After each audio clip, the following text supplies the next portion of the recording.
I'm Dan Ostrike, and this is part 2 of a 3-part series on how you can address your own leadership blind spots.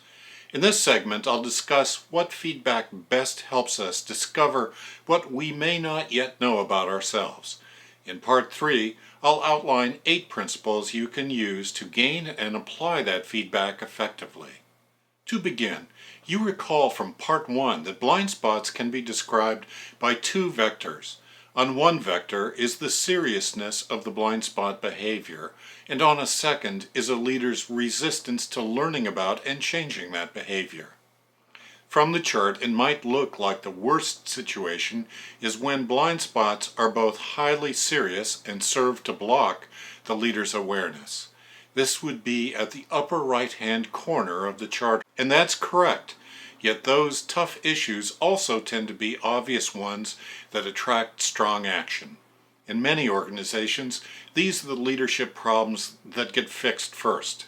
In my experience, most leadership blind spots are somewhere in the middle of the chart, where the circle is.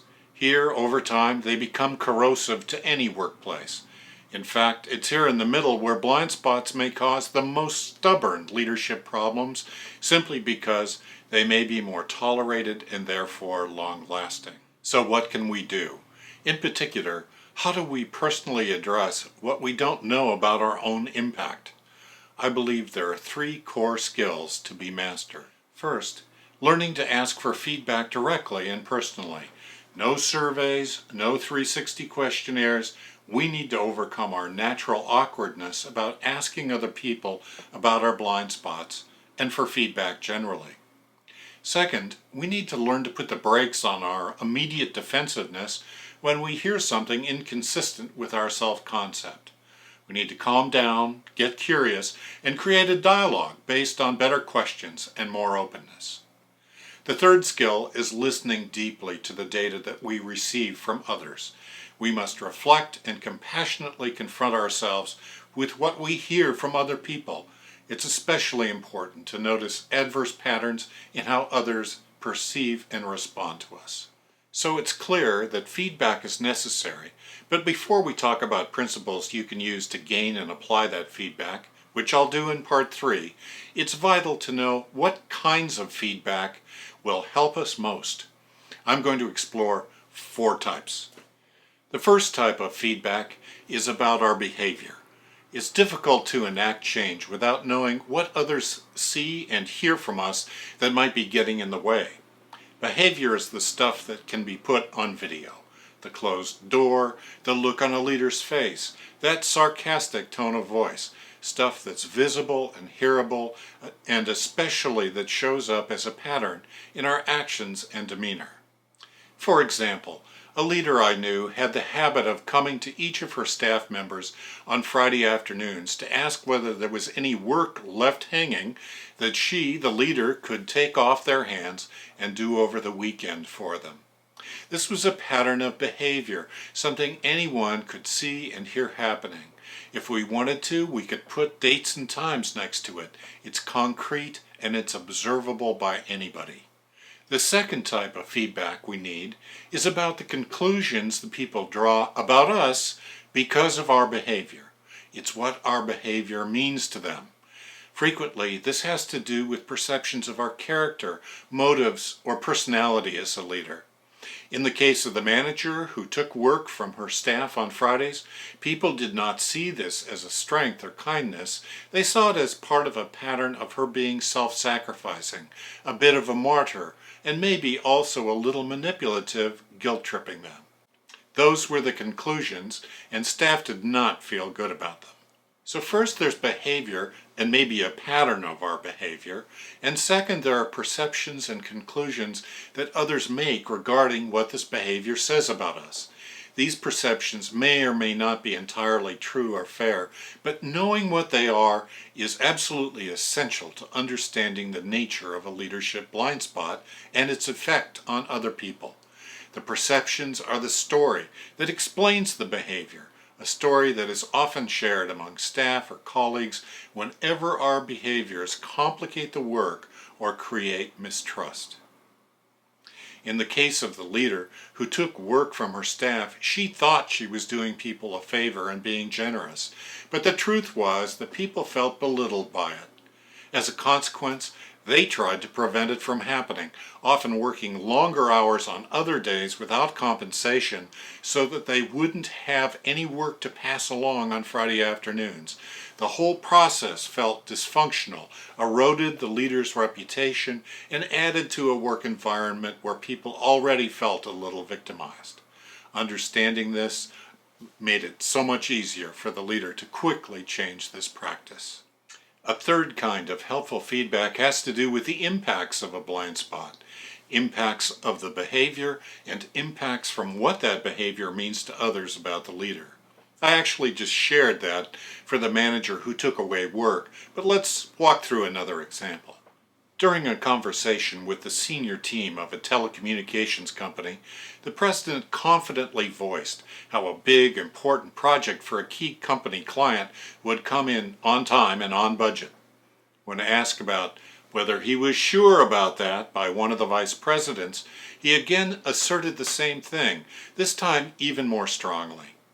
At that point, there was dead silence in the room until another manager spoke up. He asked, "So do you want our people just to lie about that?"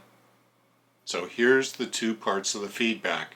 The behavior was the president's confident tone of voice, confident but not based on facts, and then second, the perceptions about the leader as a result, which were that the president might be asking people to lie about their actual capabilities and their team's capabilities. Luckily, the president picked up on the tension in the room and began to ask important questions, which revealed a threatening pattern in his own behavior. He learned that his super confident but not fact-based assertions were heard not just as heavy pressure to meet deadlines, but as outright commands, sometimes unethical ones. And now we come to the importance of discussing the impact of that blind spot. In the case of this president, the prospect of people hiding the truth had clear potentials for causing big embarrassment and potential business losses when the company did not deliver on its promises.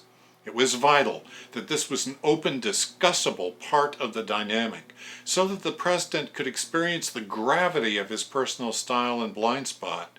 Once he understood the potential impacts, he had a chance to learn more about his own company's true capabilities, become more realistic, and also change the signals he'd been unconsciously sending people. You know, a leader may know to a degree that there's some kind of problem, but the leader may not really get the full consequences of that blind spot on others and the work until the impacts are an open part of the conversation. Since this is where the heart of the unconsciousness often is, it's particularly important that leaders ask for feedback about impacts directly. Probing the impact, the so what, is often just the medicine a leader needs. Finally, the fourth kind of useful feedback is a description from others of alternative behaviors. It's generally super helpful to hear what others think that might solve the problem or be a better way to conduct yourself. I'm reminded of a leader who experienced low morale and conflicts in her department. She was mystified why this was happening until she learned that because she actually didn't spend that much time with staff, she was regarded as aloof, mostly oriented to her bosses and disconnected from her team. That was her blind spot, and it was a major contributor to the turmoil. When she asked about alternative behaviors, what people said they wanted from her was clear expectations about what to do when conflicts occurred and how to go about resolving them with her help. They also wanted informal time with her, along with her direct involvement in finally completing some work system changes that had literally been stalled for years. Getting those suggestions quickly enabled her to create a concrete plan to both help her department and enhance her own leadership standing. In summary, as leaders, we have four kinds of feedback to ask for. We need to ask about our own behavior, about perceptions and conclusions driven by these behaviors and linked to our character, motives, or personality.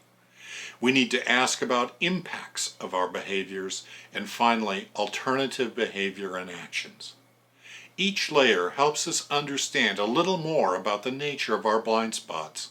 Asking, exploring, listening helps us lose our fear of what others see about us that we don't see about ourselves. And that loss of fear is what enables us to grow and to change. In part 3, I'll share guiding principles for how you can get this feedback and use it for personal growth and organizational gain.